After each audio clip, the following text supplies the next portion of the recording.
প্রভু তোমার সহবর্তী। কিন্তু মরিয়ম সেই বাক্যে অতিশয় উদ্বিগ্ন হইলেন, আর মনে মনে আন্দোলন করিতে লাগিলেন, এ কেমন মঙ্গলবার। দূত তাহাকে কহিলেন, মরিয়ম, ভয় করিও না, কেননা তুমি ঈশ্বরের নিকটে অনুগ্রহ পাইয়াছ। আর দেখো, তুমি গর্ভবতী হইয়া পুত্র প্রসব করিবে, ও তাহার নাম যিশু রাখিবে। তিনি মহান হইবেন, আর তাহাকে পরাৎপরের পুত্র বলা যাইবে। আর প্রভু ঈশ্বর তাহার পিতা দাউদের সিংহাসন তাহাকে দিবেন। তিনি যাকব কুলের উপরে যুগে যুগে রাজত্ব করিবেন, ও তাহার রাজ্যের শেষ হইবে না। তখন মরিয়ম দূতকে কহিলেন, মরিয়মকে গ্রহণ করিতে ভয় করিও না, কেননা তাহার গর্ভে যাহা জন্মিয়াছে তাহা পবিত্র আত্মা হইতে হইয়াছে। আর তিনি পুত্র প্রসব করিবেন, এবং তুমি তাহার নাম যিশু, ত্রাণকর্তা রাখিবেন, কারণ তিনি আপন প্রজাদিগকে তাহাদের পাপ হইতে ত্রাণ করিবেন। এই সকল ঘটে এমন সময় মরিয়মের প্রসবকাল সম্পূর্ণ হইল, আর তিনি আপনার প্রথমজাত পুত্র প্রসব করিলেন, এবং তাহাকে কাপড়ে জড়াইয়া যাবপাত্রে শোয়াইয়া রাখিলেন, কারণ পান্থশালায় তাহাদের জন্য স্থান ছিল না।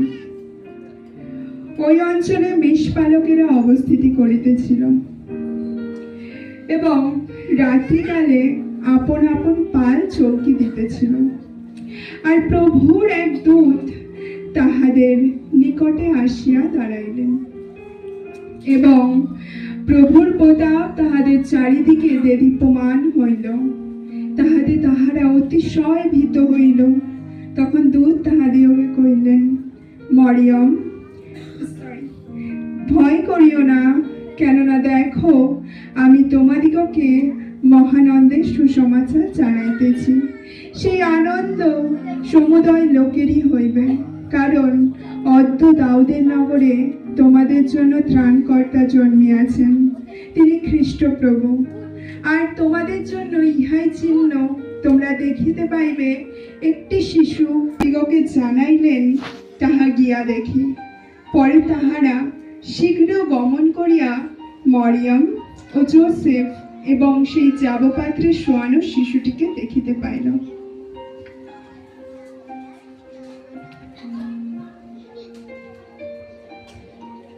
হেরোদ রাজার সময়ে জিহুদিয়ার বেথলেহেম দেশ হইতে কয়েকজন পণ্ডিত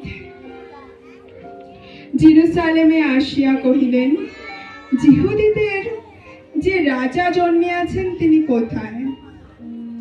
কারণ আমরা পূর্ব দেশে তাহার তারা দেখিয়াছি ও তাহাকে প্রণাম করিতে আসিয়াছি।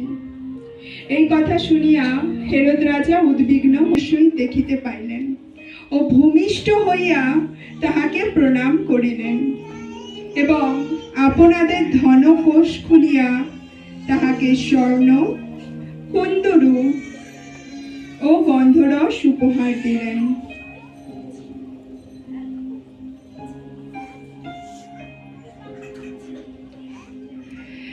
যিশু যিশু জনম নিলেন, জিহুদা গোরে মেরির কোলে।